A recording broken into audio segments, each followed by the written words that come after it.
turnaround for Andre Agassi may have been the match against Boris Becker, because he won the tournament at Scottsdale. He beat Luis Natar in that final. And I just thought that with that wrist injury, he had not played a big heavy hitter. He lost to Santoro up in Indian Wells. Becker, I felt, was the one big test for him, and he got through that. He plays well against Becker, but apart from that, then he came through and beat Piolin easily, man. Best of 3 sets, first serve. He's won 9 of his first 10 matches on the year. He's played pretty well.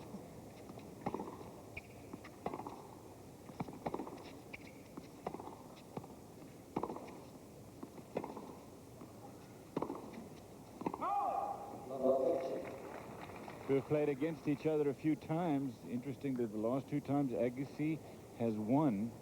Altogether, Edberg has won a couple of times. The last time they played was in the Davis Cup, USA and Sweden, on clay indoors, Minnesota.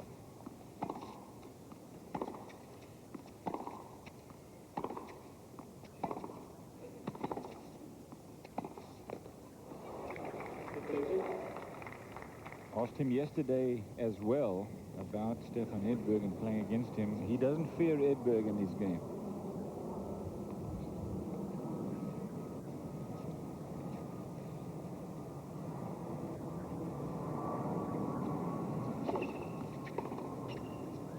In my mind, this match is likely to be a similar type of match as the Pete Sampras-Stefan Edberg match last week. You get 2 of the giants playing against one another, and they both want it. And the same thing when Agassi played Becker. So when you get those 2 ingredients going for you, it's not like, say, last night when Courier and Ivanisevic, that sort of, you get the feeling that one's going to go away if you win the first set. That's not going to happen here.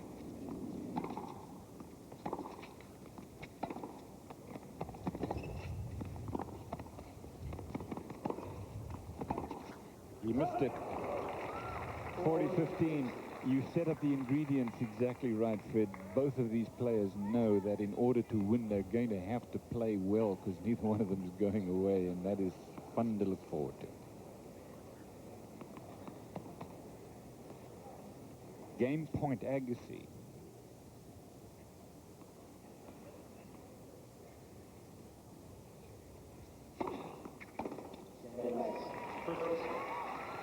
First game is history, and it goes to the Las Vegas Andre Agassi. It'll be Edberg to serve. They're going to take a break. So will we. This is the Lipton Championships. We are on Key Biscayne on a tremendous day. There's very little breeze out there today. It is hot, but not too hot. And these players are going to play a terrific match. Take a look at the early round results in this championship for Agassi. Mark Petchey of England took him to 3 sets. In fact, that was a very close match, 4-all in the 3rd set before Andre finally made his move. Then Becker and Piolin, both seeded players.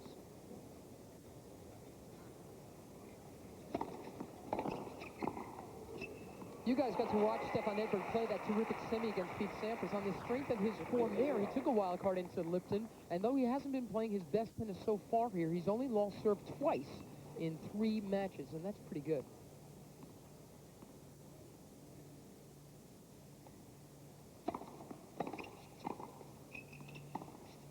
Of course, that will be the absolute key in this match, how well Edberg can serve to this man's return game. Yeah, the other players he's played here, Paul Harhus, you could say, is probably the best returner. Jason Stoltenberg gets him back, but he's not as dangerous as somebody like a Harhus with that big forehand, or Agassi can do it off both sides. That goes long. Paul Harhaus, we should mention him because at 28 years old, he's putting together his best every year, and his return game is one of the very best in men's tennis.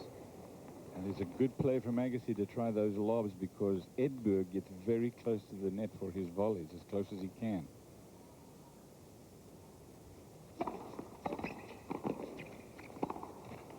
Good point, that, Cliff, because I think if you find the great players, if you ever played Ken Rosewall, the first couple of service games, when he played a serve and volley, he threw up about 6 lobs in the first 2 or 3 games, just to let you know that he can play the lob to get you back a little bit from that net, so that then you don't get as good a shot at the volley, and that's good tactics from Agassi to get Edberg looking for a lob early.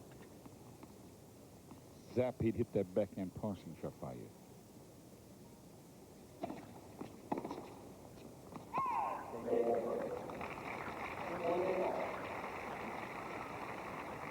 Andre Agassi is now ranked 31 in the world, mostly because he missed about 5 months of tennis with that wrist problem.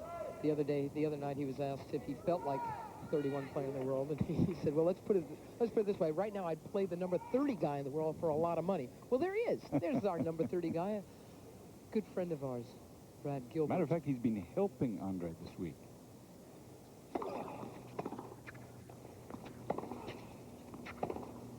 I think he is a very heady player, Brad Gilbert. I think that makes all kinds of sense. Andre Agassi, not without Nick Bollettieri, who helped guide his career for so long. And in fact, Tony Picard is not here with Stefan Edberg. He's here with his wife and little baby daughter instead.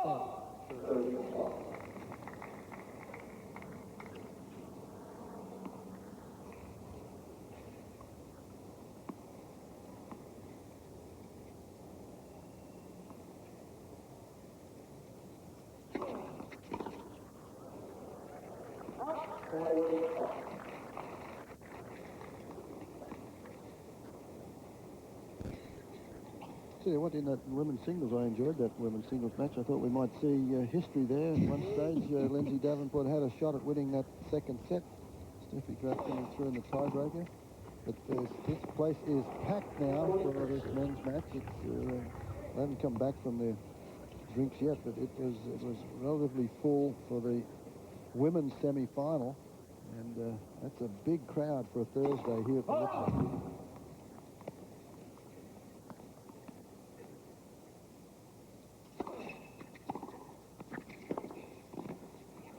Yeah, that's a very good drop volley from Edberg.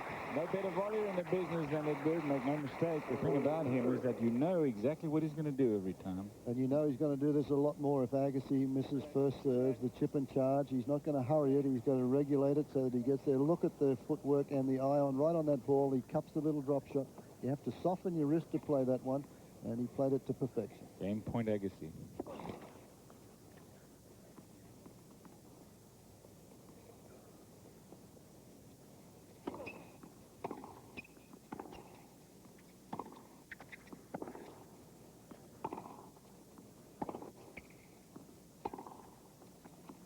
Here's that forehand wide, and Agassi holds on. So Agassi's got the lead, 2-1. No break to serve yet. Hope you're enjoying our coverage of the Lipton men's quarterfinals. Lipton Championships quarterfinals of the men's singles. Andre Agassi and Stefan Edberg. The question is, who will join Sampras and Courier in the semifinals in this championship? Now let's take a look at the stats there for Agassi through 3 matches, Fred. Pretty impressive. First percentages there, but he hasn't really played his best tennis because he's hit more unforced errors than winners. Normally, if you're playing well, you hit more, strike more winners than unforced errors. Break points won. That's not a bad percentage. He'd like to see it up a little more. I don't know about that. It's a very good percentage, really, Fred, against the big servers. I didn't say it was a bad one. No. That he broke 13 times is absolutely key in this match because, as we've been mentioning, Stefan Edberg has only dropped serve a couple of times. He's been into the net so much more than Andre Agassi, as you can see, and he's serving at 62%. That could be good enough. You can see there the winners are more than the unforced errors, whereas Agassi is the other way around. 15 all. Let me remind you that in the Agassi played an abbreviated year, but he is still on the top of a couple of return of serve statistics. Points won returning second serve. He's the best in the business in 93, or was. Return games won also. He's right up there at the top.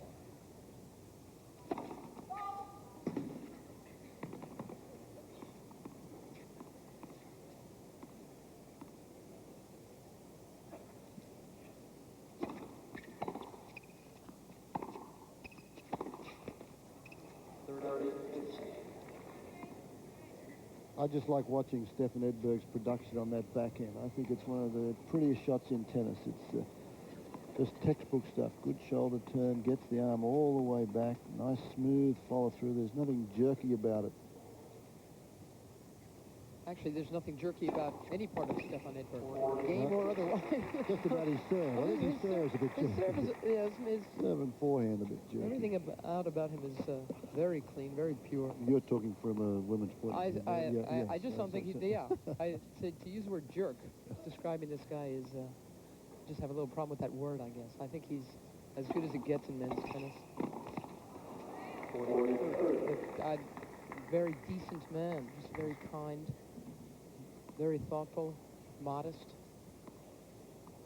unassuming for someone this famous, this talented. Well, he likes the fact It's that rich. he can walk down the streets in London and, you know, there's a few people recognise him as opposed to Agassi, where even a lot more folks would recognise Agassi in London than recognise Edberg. That's right.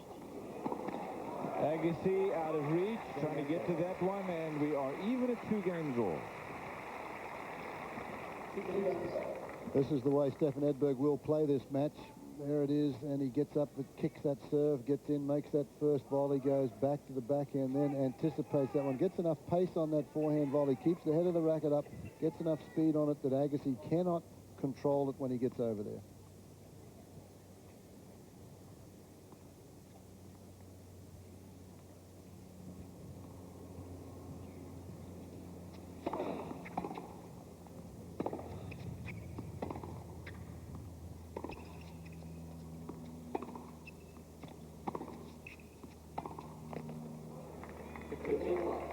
Good idea if you're going to aim to the weaker side of Edberg's ground game, the forehand, to take the air out of the ball, as Agassi did there, and force Stefan Edberg to create pace.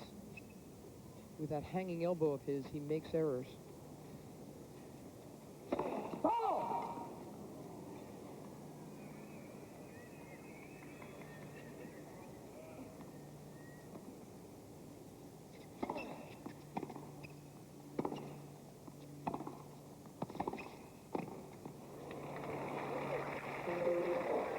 Unusual that to watch Stefan Edberg not in good position at the net. Agassi smacked the ball so hard and so early, and Edberg took that one off his shoes and couldn't control it. 30 love.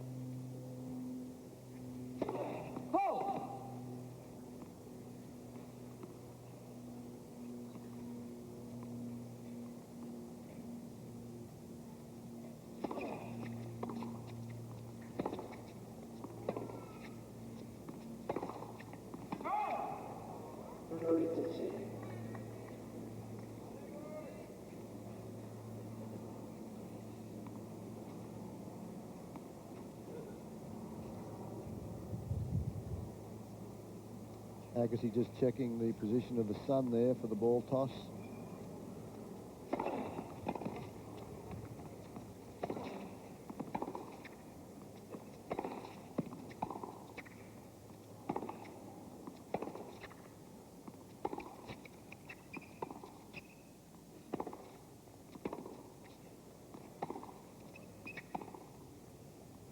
That is wide. It says a lot for the way that Agassi played from the baseline and how deep he kept that ball, that Edberg took so long to make his approach to the net. Dana Laconto's in the chair. Edberg asking about that approach shot call. It was a very close one. It was patient, good depth on all the strokes here, and Edberg tries to sneak in off a three-quarter ball, gets it out, slices it away. Looked very close to the line. A confident call from the lines judge, however, and no overrule from the chair. Game point.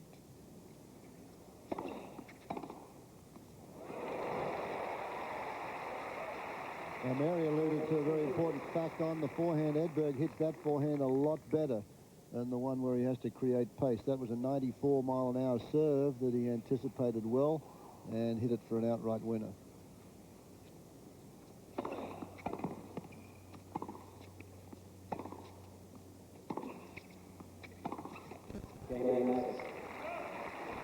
Agassi holds on, no break. 3 games to 2. Live coverage of the Lipton. We'll be back.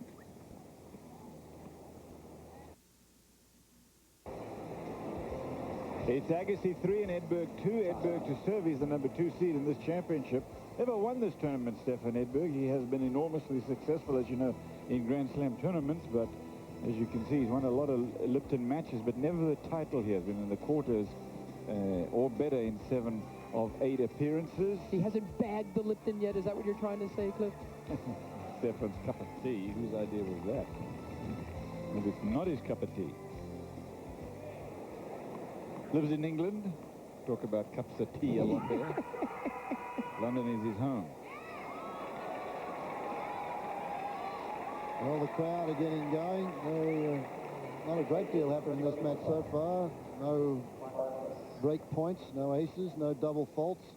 But as you can see, a lot of folks in the stands anticipating a big match.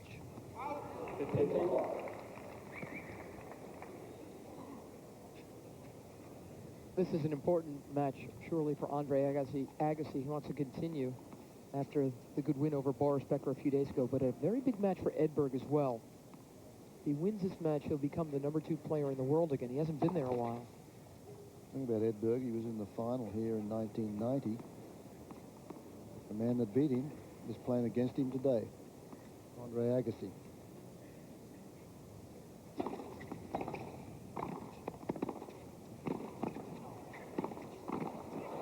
He doesn't back up Andre Agassi. He stayed with Edberg there and won the point. There are your rankings as of now. Pete Sampras has a big lead, but as you've just said, Mary, Edberg just behind Michael Steek, and that will change if he wins today. Sergi Bruguera is #4. He won the French Championships last year, but he will drop if he doesn't have a good clay court season. Courier is at #5.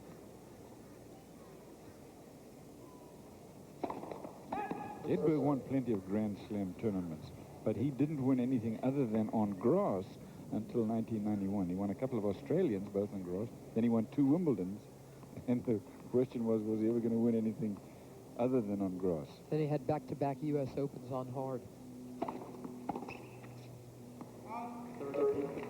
That's a good serve from Edberg. That one right into the body of Agassi. Agassi likes to have plenty of room so that he can tee off on that double-hander.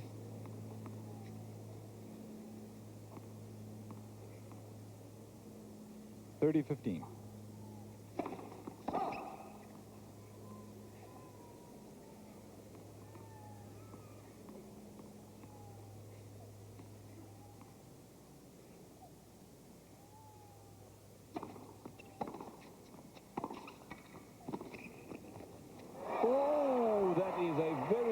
Shot from Agassi. He puts his hand up and said, look at this. This is nice to see. You were saying earlier, Mary, Edberg is one of the nicest guys on the tour. He is not only nice for the media, he is very popular among his fellow players. Watch what happens here. He slips. He is so quick, though. He was able to get back. However, this was lucky. Hits the tape and goes over. Yeah, out of reach. Watch. Edberg had every other shot covered except this one. It could have come over the net clean. He had all the court to make the next one. But the dead drop shot, the dead net cord, is a tough one to get back.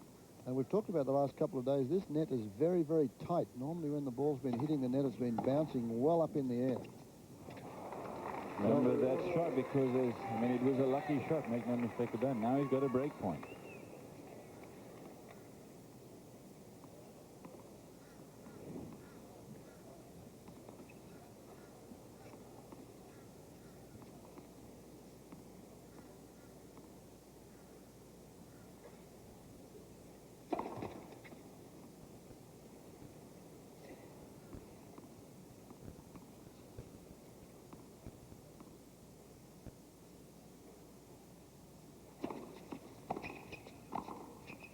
Missed it, and that's a break. Edberg checked it, but he was wide. He went further, went close to the line. He didn't need to make it that good.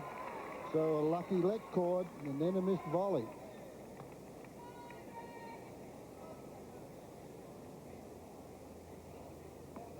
Agassi won the last match that they played in 4 sets. That was the Davis Cup on clay indoors.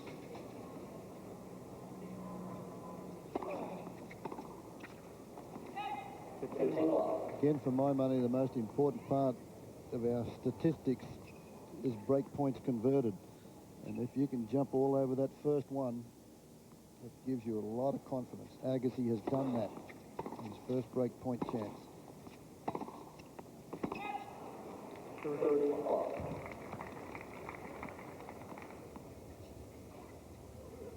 Familiar face for football fans, Jim Kelly. Don't often see too much of his face, though, until he gets to the sidelines and the big helmets on. Gets knocked around a little bit, too.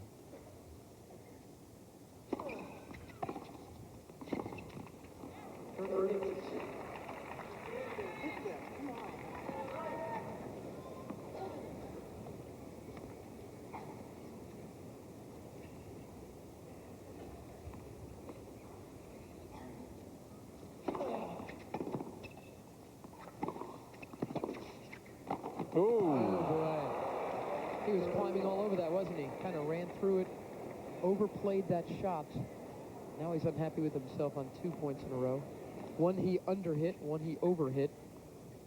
The shot to play, Mary, he just mishit that last one. I mean, he was all over the net and the shot. 30 all.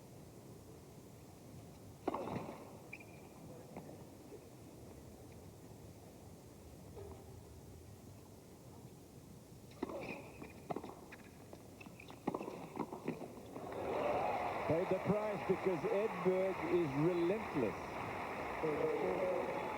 This is the best time to break back. When you've lost your serve, you've got to try and get your concentration together. That's when your opponent is most vulnerable, when they're trying to consolidate that break. Edberg got the angle on the volley there because he was sitting right on top of the net, as Cliff mentioned. Break point.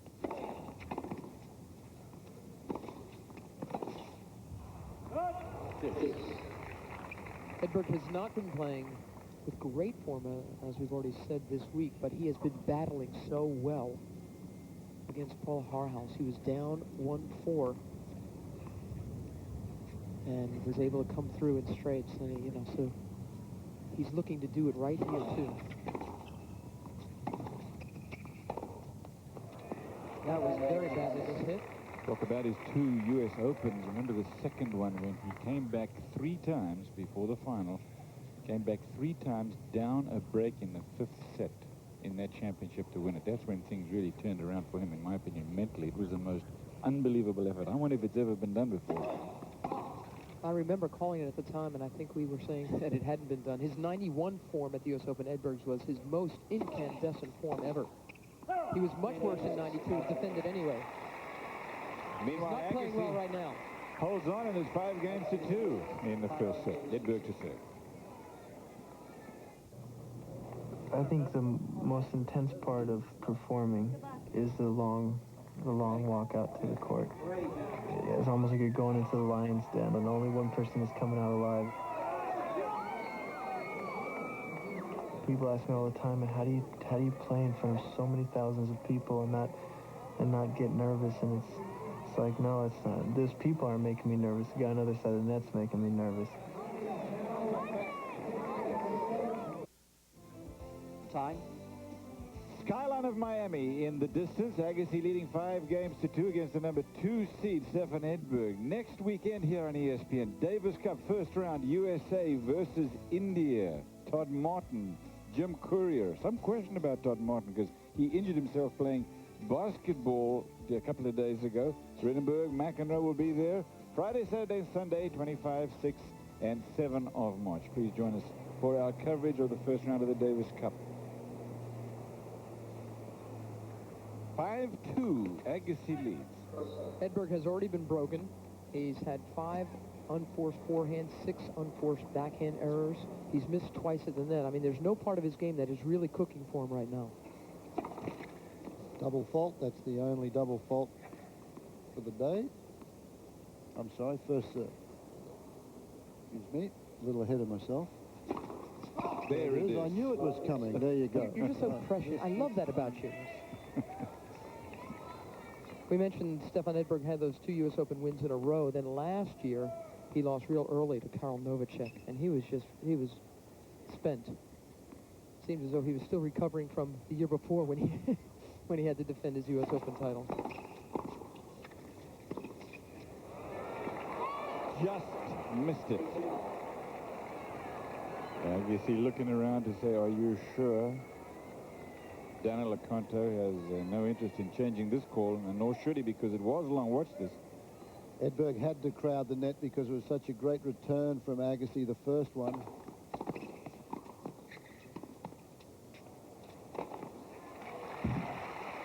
Didn't look too long in the replay, actually, did it?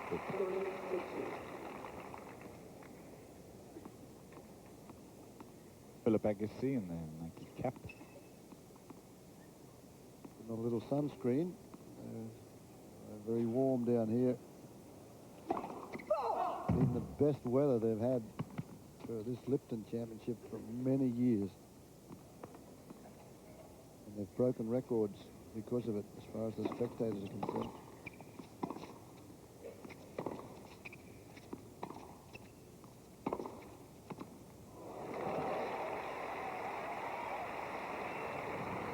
30 all. Well, so far it's been all Agassi. We mentioned the unforced errors from both sides from Stefan Edberg. This one he's wrong-footed because of the short backhand. Love 15 with Agassi serving for the first set.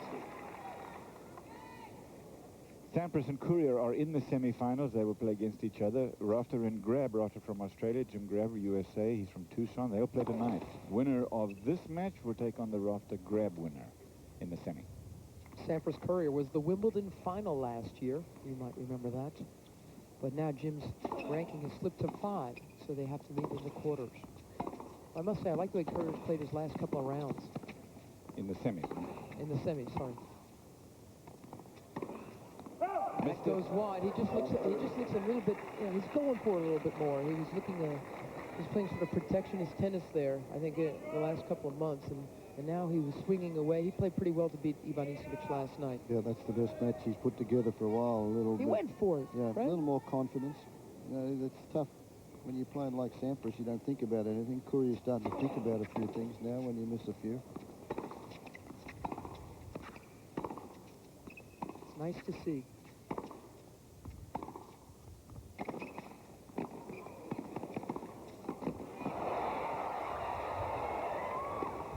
Terrific tennis, tremendous contrast in styles. Edberg anticipating perfectly. Agassi doing what he does best with the passing shot. He loses the point. Edberg has got 3 break points. Both players doing what they do best. This is a great cross-court shot from Agassi, and Edberg has to blanket the net. Look at this net coverage. Then he closes in. Agassi gets up to it, throws up the lob. Look at the footwork to get back, and he knows if he can reach it and get the angle, he gets it right back at his opponent. A host of break points now. Agassi saves 1.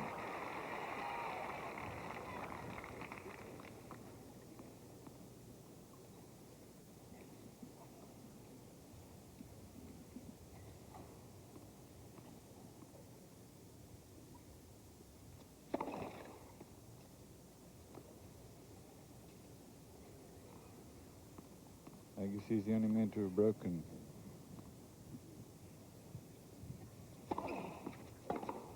Oh, boy, that's good stuff. He's competing better than he's playing, and now his game has come up as well. Now Edberg joins him in the break column. It's 5 games to 4 on serve first set.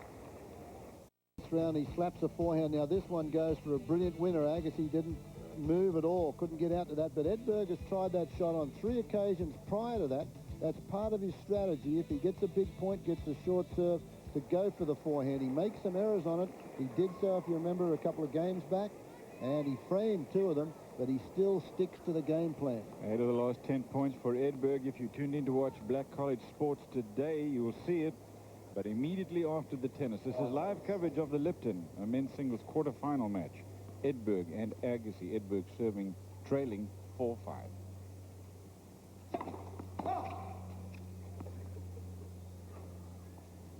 What I'm trying to make is that Edberg knows the strategy that he has to use to beat Agassi, and he sticks with it, even though he might get burnt a few times.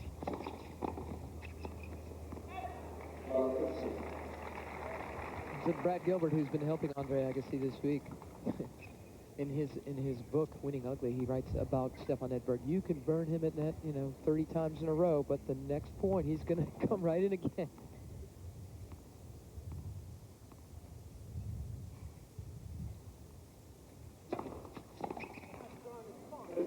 Now, these are the points which Andre Agassi was mentioning when I spoke to him the other day after the Becker match. He said, I need matches. I need to play big points. I still don't have that. 15 all.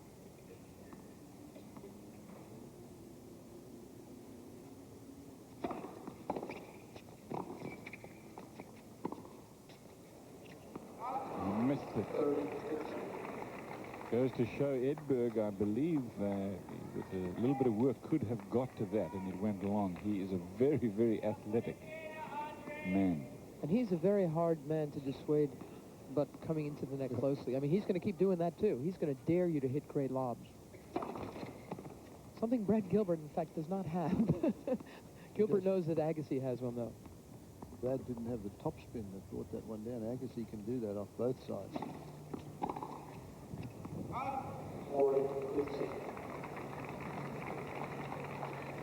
Only 8 years old, Stefan Edberg, and he's 6'2".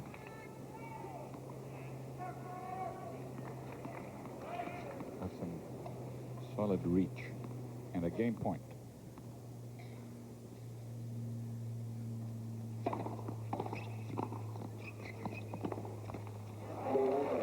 Edberg holds on. Agassi's serve rid at 3-5, and Edberg broke him. Now it's 5 apiece.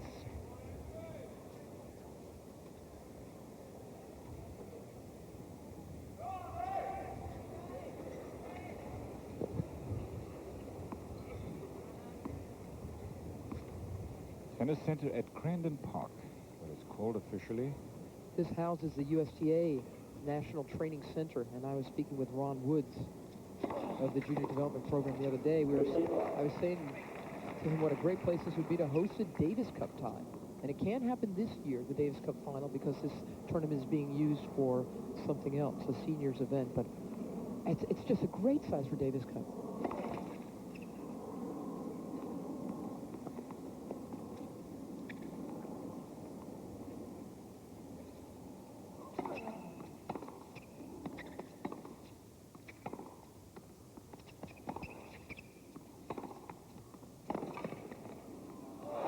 He got it. 30 love. Boy, that's good footwork from Agassi. He was all over the court during that rally. It's a pretty good effort from Andre. He knew this was a pretty desperate shot of his. He didn't have a whole lot to work with here, and he hit it in just about the only spot that Edberg couldn't reach. A senior event you're talking about, Mary, the Advanta Challenge. I think that's the end of a 5-city tour for Connors and McEnroe and Lendl. Oh, he's missed it.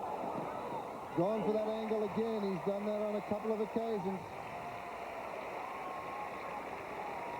Right in on top of the net, that one. An easy shot for Edberg. Can't be too happy with that. Game point Agassi.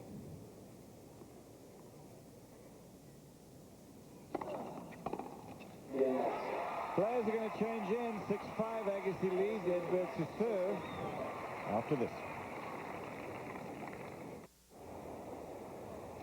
Tennis Center at Crandon Park. It's the host side of the Lipton Championships, and you are watching a quarterfinal men's singles match today between Andre Agassi, who is the number 24 seed in this tournament. That doesn't mean much, but it does mean a lot that Stefan Edberg is the number 2 seed in the tournament. Number 1 seed is still very much alive. Number 4, Jim Courier is.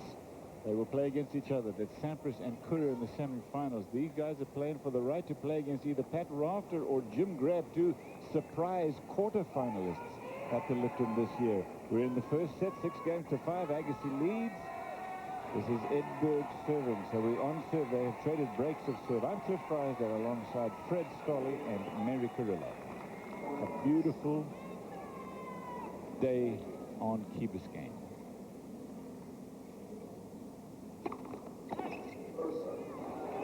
You tuned in to watch Black College Sports today. You'll see it after tennis today. This is live coverage of the Lipton. This is where Edberg has to be a little careful because Agassi is that one game in front. He can tee off as he tried to do there. And it's the first couple of points when the players will give it a ride. See if they can get that love 15. The first point's a big one, or love 30.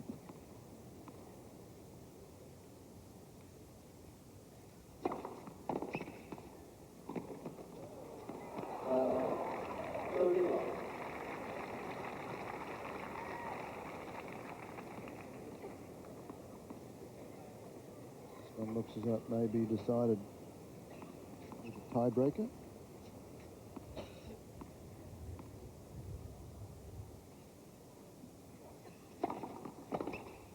Oh, man. 100-mile-an-hour serve handled easily by the Agassi forehand. Oh, look at that. He's got all the time in the world to smack it even harder. cuts down the angle too. He never backpedaled. He cut down the angle and drilled it down the line. Another great return. At Edberg's feet, he scoops it up long, and it's 30 all.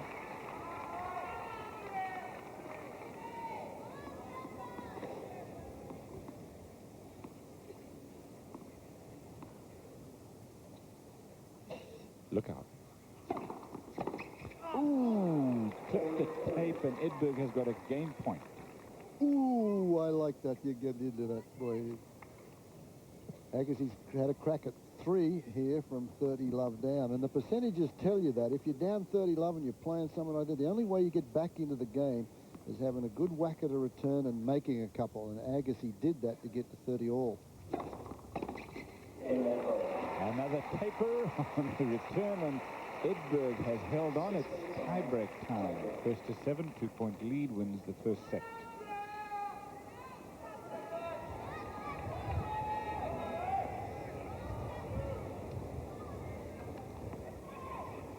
At this point, you would have to give a little bit of an edge to Edberg, only because he's mentally fitter to play big points than Agassi. Of course, Agassi has shown that he can come up with winners. You know, he can just... Yeah, this is he's so talented. This is a toss-up. That's the one that he was successful on, the break serve. Runs round that second serve to hit the forehand. And his backhand's his best shot. But these are the tactics that he's gone on the court with. And he will employ them until they work for him. Look at this. Good shoulder turn. Had plenty of time. Moves forward on it. 1 to Edberg. Miss hit on the return.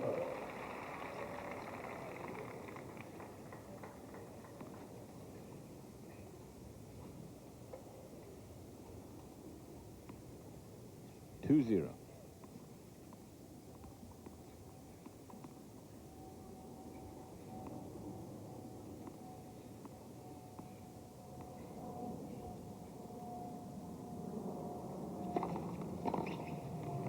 That's a great serve, as wide as it could possibly be on the line.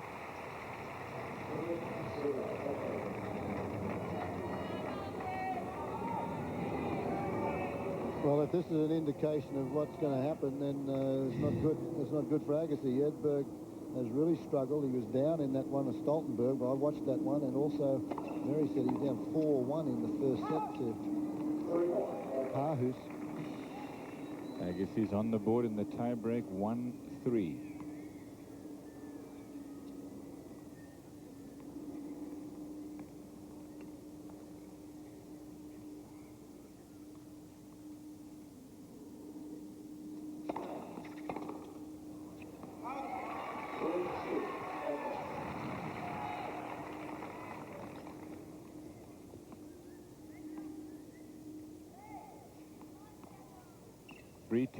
Edberg leading.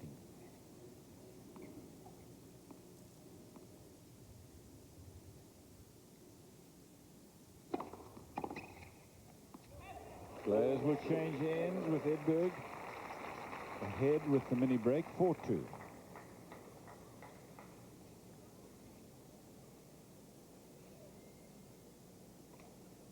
Agassi has not been able to clip a return in the tiebreak like he likes to yet.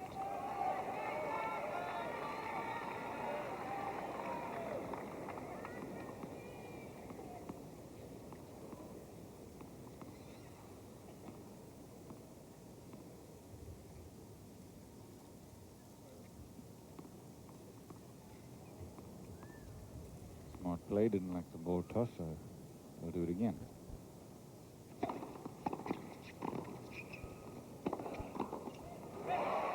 Could not have hit a better return right at Edberg's feet, but he picked it up, stayed in the point, anticipated the backhand down the line, hits the winner.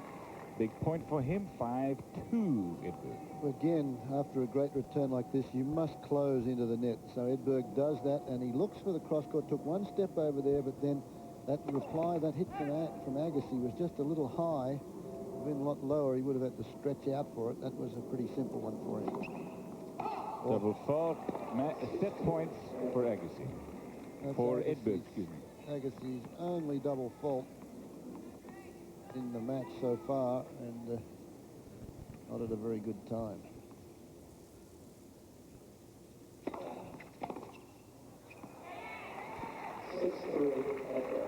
Agassi saves one now. Edberg will have two on his own serve.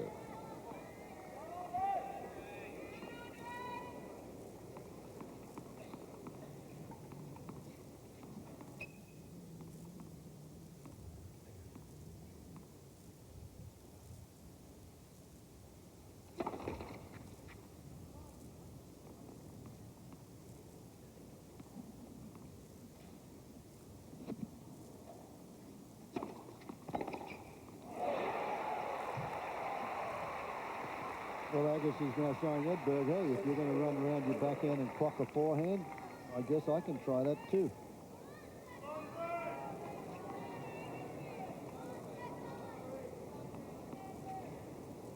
Little set point.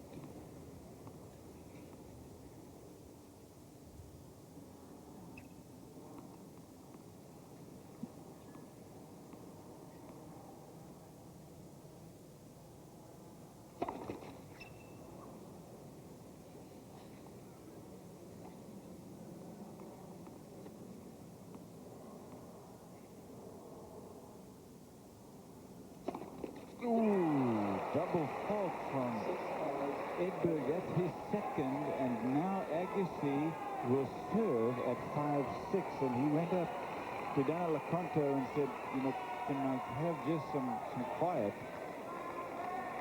before the second serve? Let's see if Dana asks for quiet. He does. Still set point.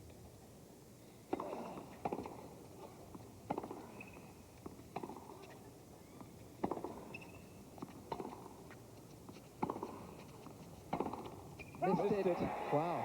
Players will change ends at 6 points all in the TB. 4 set points saved by Agassi. 6-2, you don't often find that 6-2 in the tiebreaker, and they come back. A good comeback there, aided by that double fault from Edberg.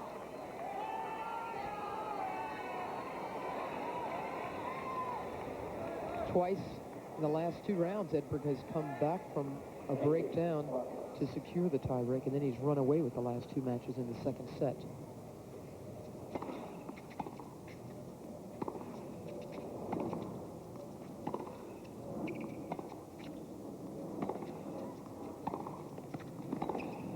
Wasn't a very good approach. They really look like Edberg's redoing it. Now it's set point for Agassi, excuse me now. Yeah, and Brad Gilbert and Philip Agassi are also replaying that last backhand miss by Edberg. They both won it too. Yep.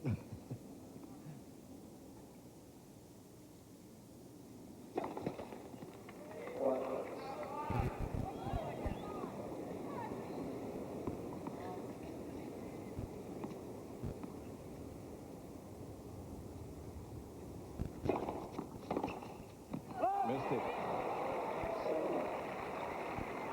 7 points all. Talking to Agassi yesterday, I had the feeling that he wouldn't mind if Brad Gilbert hung around a little more. In fact, I had the feeling that he might actually ask him to be his full-time coach. He didn't say that. But Well, Gilbert's still going to play. Well, exactly. His other fish to fry, no question about that. But it would help because Brad Gilbert has never lost a match tactically. I mean, he's lost because he's been overplayed. And I think Andre Agassi has lost a lot of matches because he wasn't thinking about it right.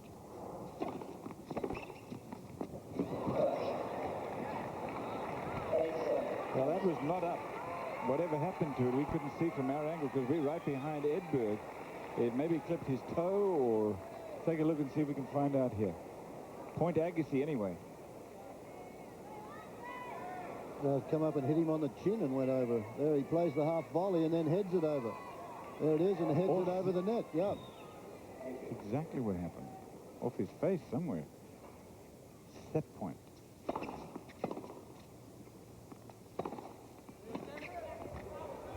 That'll do it for Agassi, and he wins the first set in a tiebreak.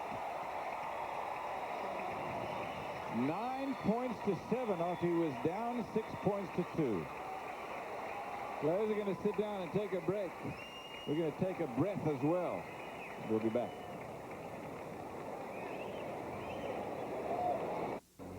An amazing occurrence here. Let's take a look at it again as Agassi wins the first set in a tie break. Watch this what happened on the second to last point, the one that gave him set point. Comes in and gets a great return, gets the racket on it, but comes up off the frame of the racket, hits him on the chin, and then goes over. So obviously that's illegal. This is set point to Andre Agassi, and to win that tiebreaker, he won 7 of the last 8 points in that tiebreaker. He was down 6 points to 2, and there's the famous bolo volley as he gets in, cranks it up for a winner.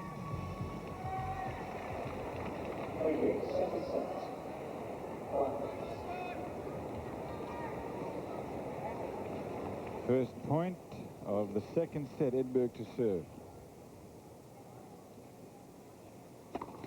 First set took just 54 minutes, so just under an hour.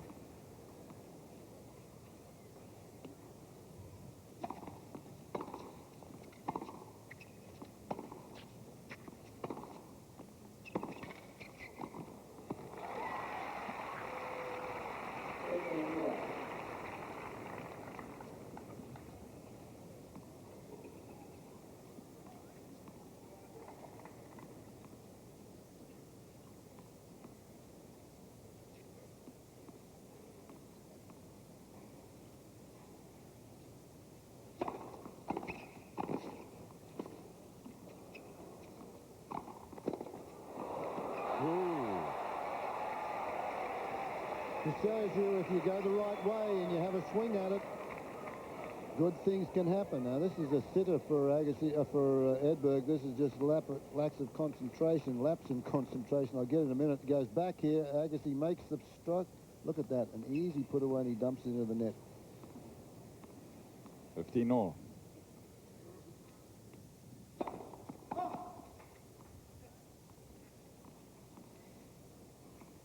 Still got to be thinking about that 6-2 lead in the tiebreak.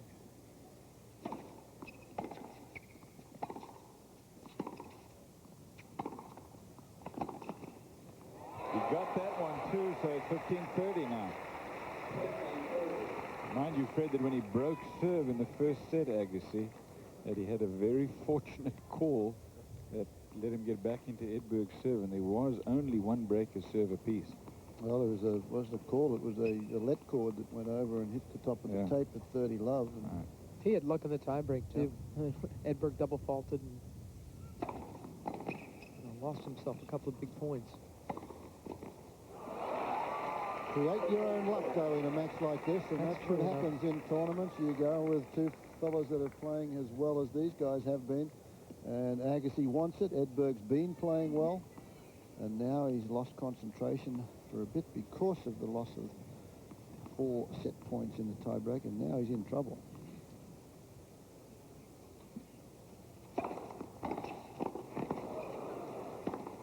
Oh, big return of serve, and that sets up the passing shot, and Agassi now has a set and has broken in the first game of the second set. Now, there's a young lady by the name of Stephanie Flaherty that became famous here. Stephanie who, you might be asking? Well, what happened was, here in this match against Boris Becker, here's a look at Andre Agassi and Boris Becker.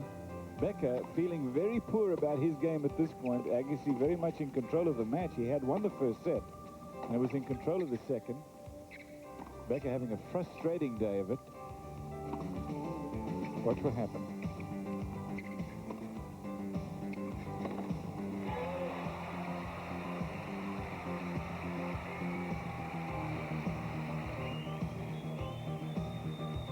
Becker loses, picks up his racket. He lost his racket, picked it up and gave it to Stephanie Flaherty and says, why don't you go ahead and have some fun with this thing? And she is nonplussed at this stage. She says, wait a second, what do you want me to do out there now? He says, don't play. He insists. So she goes out there.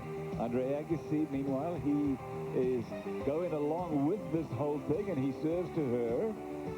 It was a fault, but she plays it anyway. Agassi backs up.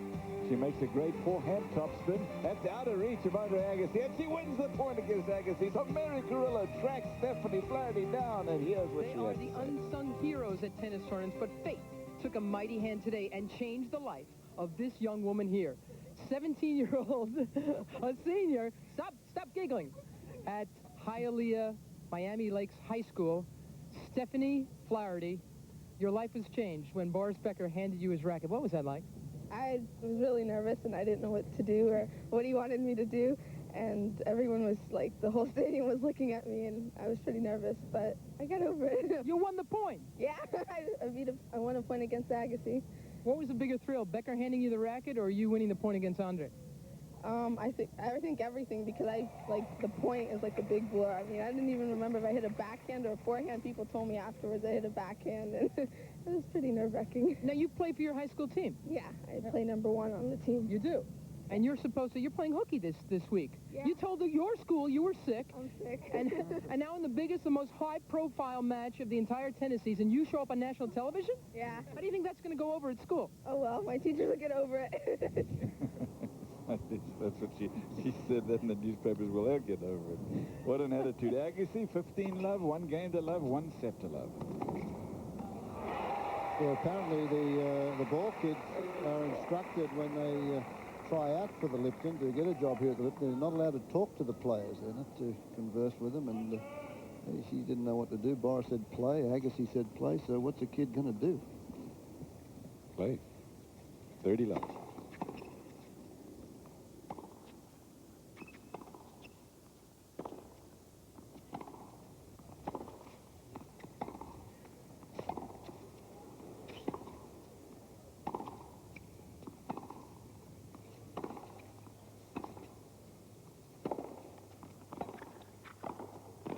A little off balance for that one. Agassi not quite behind that volley enough to control it. He knows it.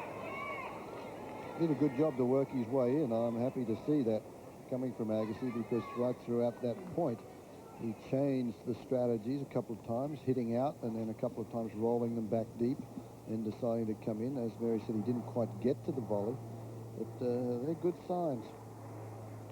He has not played a lot of matches in the past 5 months.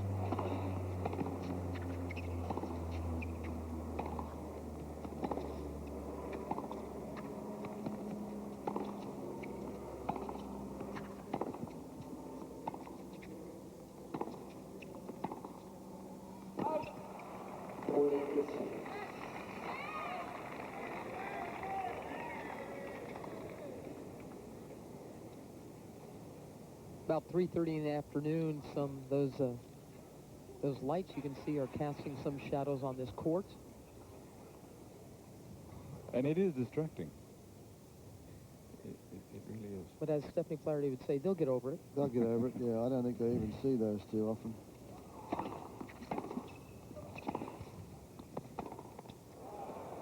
Boy, he has withstood something. I played on that court yesterday in the Legends matches between sessions, and that court's very slow. Quarterfinal match here, and Agassi and Edberg 7-6. This is between the lines. Unforced errors. Agassi 11, Edberg 18. He just framed another backhand there, and Agassi saved 4 set points in the tiebreaker. But it was like Rosewall and Emerson were saying, hey, the ball gets up a lot higher down on that court than they thought watching the matches. So the bounce is a lot higher. And Edberg's had problems with that today. Maybe it's the Agassi topspin also adding to the problems.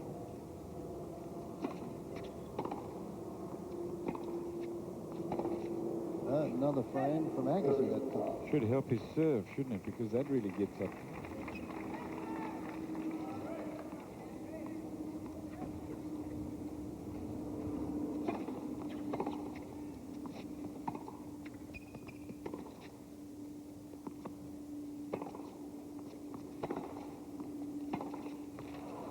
Yeah, he's having a problem with that forehand, and he re-hits it to try to relearn it. 30-15. When Agassi played against Santoro at Indian Wells, he saw all kinds kinds of different things thrown at him.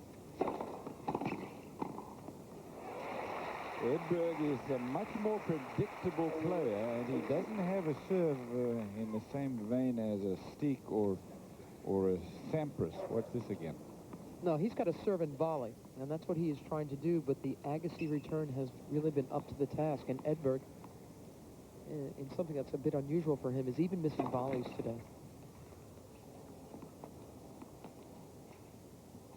Game point, Edberg. Another miss hit on the return, and the blows will change hands. It's 2-1. Agassi's got the break. He won the first set. Very close one in the tiebreak. I don't get mad very often.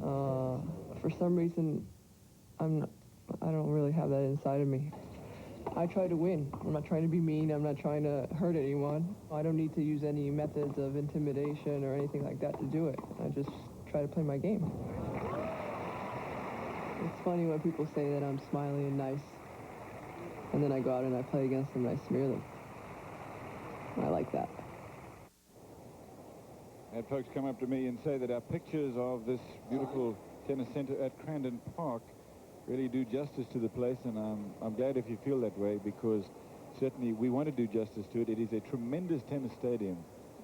I guess you might say that the tennis center at Flinders Park is as good, certainly more expensive to build, but this one is beautiful in every respect. Well, different type. This is an outdoor stadium. Flinders Park basically is designed as an indoor stadium because they have to have rock concerts and so forth, and you get into the skyboxes through the elevators, and it's all enclosed out here. What do they call it? A la fresca.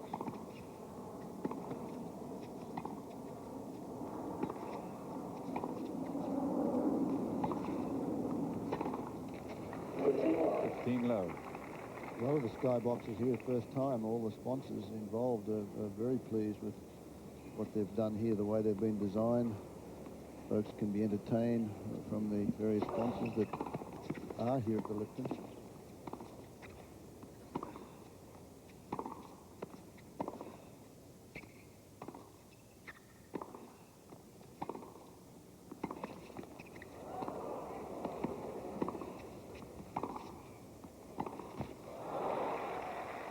All.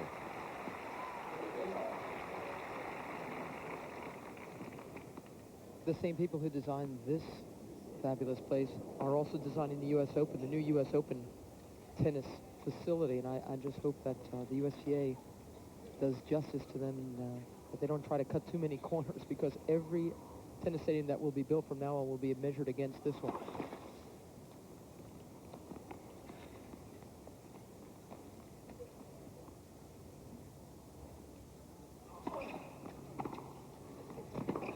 Oh, boy, oh boy, you just don't hit him any cleaner than that one.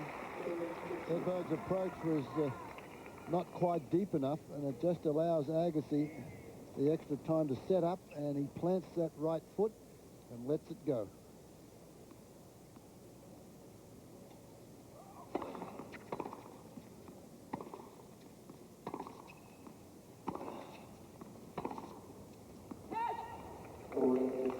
Edberg is not being able to get to the net as quickly as he would like. And part of the reason for that is that Agassi is keeping him pinned to the baseline with some very powerful hitting. Game point.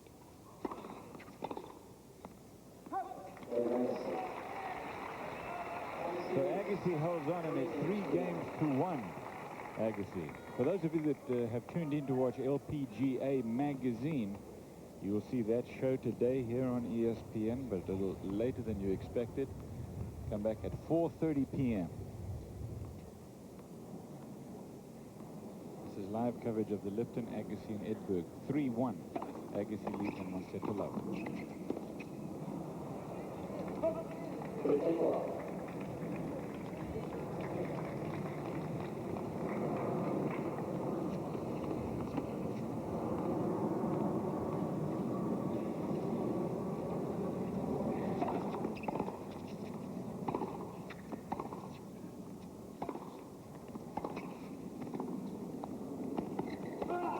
That is a great shot. He is playing with a great deal of confidence. confidence right now. He really is, and he is doing to Stefan Edberg what he did against Boris Becker. He is making the speediest man in tennis look slow. Boris Becker does not move nearly as well as Edberg. Agassi is moving so well. He's giving himself so much time to really pound the ball that even a man like Stefan Edberg is reaching at the net. Oh. Look at that, or not being able to reach at all.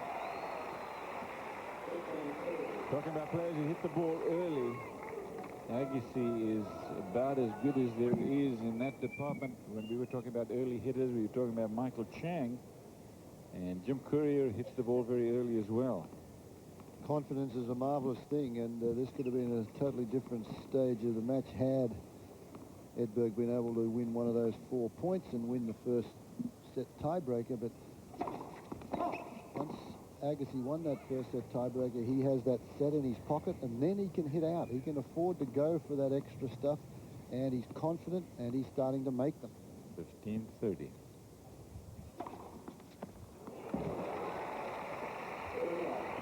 Check in the serve direction there of Stefan Edberg.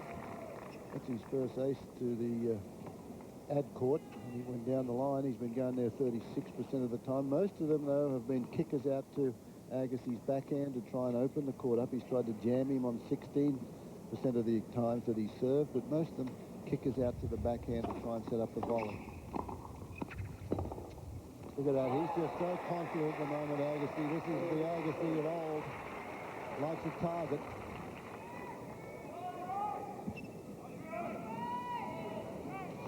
Break point Agassi. Remember, as you've just seen, Edberg is going about 50% of the time into the backhand. This could be disastrous here because Agassi has broken every opportunity that he's had. Edberg has not quite been that successful. But if he is to go down 2 service breaks, this is history.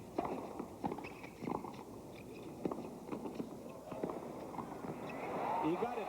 Boy, he had to do it with 2 hands on one volley, and he just kept on coming forward. He didn't back off at all, this man from Sweden. Edberg just played the first one, knocked it off, and this is what happens on the deuce court. Much more even the way he served on the deuce court. Most of them he served into the body, 35% into the body. That's trying to get a 2-handed backhand jammed into the body so that Agassi can't take a swing at it. That one right there.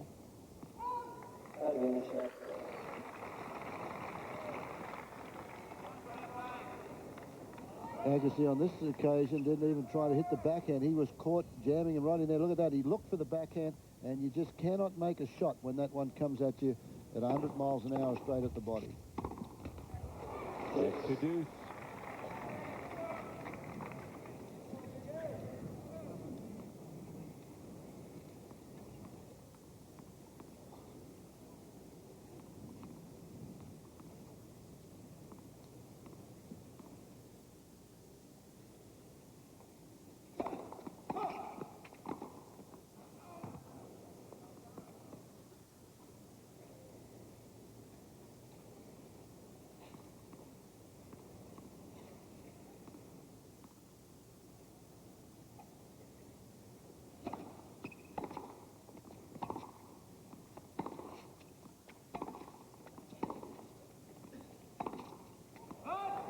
Here is a break point for Agassi. He's already got a break in the second set. Just to recap for you, he's won 9 of his first 10 matches this year. He's only lost 1 match. He missed 5 months of action with a wrist injury. He played only 13 tournaments last year, was out for a lot of the year, had surgery in December, and returned just a couple of weeks ago in Scottsdale tournament that he won. Agassi's starting to press a little bit now. He's not coming in. He didn't come on that last point on second serves. Lob is And it's good. What a shot. Second break, 4-1. Agassi with 2 breaks in the second set. He won the first in the tie break, having saved 4 set points. 4 games to 1, Agassi, and 1 set in hand. Let's take a look again, see how he won that last game, his second break of the set with a topspin lob, Fred. There it was set up by a great return and not a lot on the volley. Flips it up in the air, jumps because he figures it's in. Edberg there, knows it. Now look at the reaction from Andre Agassi. 2 service breaks. He's a man focused on winning this match. Serving at 4-1.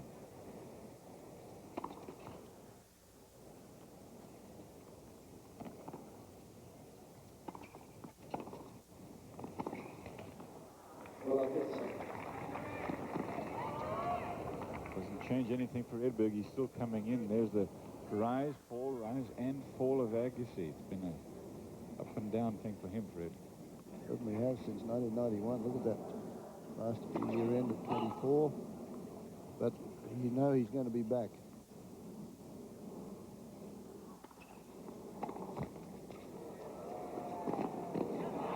And everything's going for him today. It all started off, if you remember, in the opening set, 3 games to 2, and it was 30-15 on Edberg's serve, and a net cord that just dropped over the net. Stefan Edberg was standing right there, couldn't make it, and then Agassi achieved that first break to 4-2, and from then on, everything's gone his way.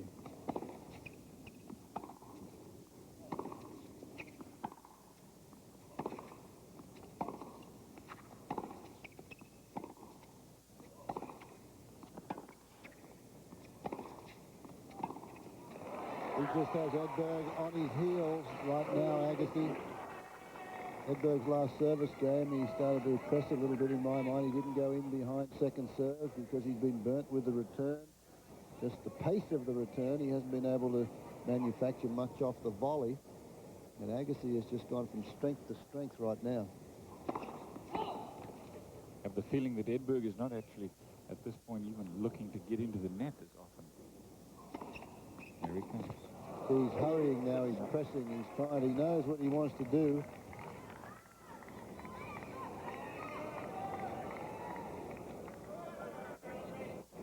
Game point for Agassi.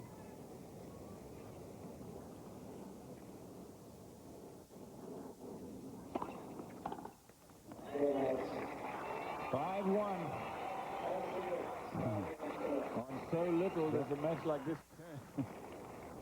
When you consider that Agassi had 4 set points against him in the first set tiebreak, it was 6-2. Matches just turn around on a few points, don't they? And Stefan Edberg lost 7 of the last 8 points in the tiebreaker, lost the tiebreaker 9 points to 7, and has not been in it since. That's another of the serves that we talked about where he jams it straight at his opponent. That time he made the volley. 15 love.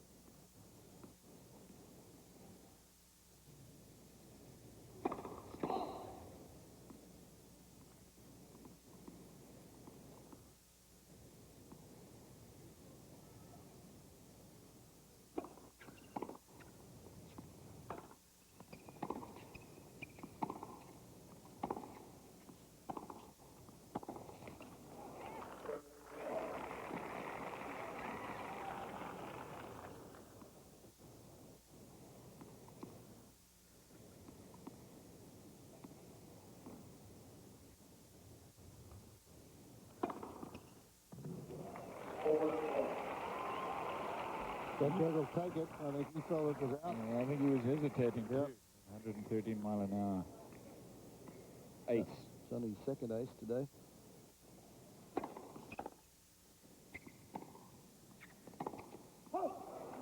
Players are going to change ends, and after the it'll be Agassi serving at 5-2 for the match against Edberg of Sweden. This is the Lipton Championships that you're watching. It is live and it's from Key Biscayne. It is a very sunny and pleasant day.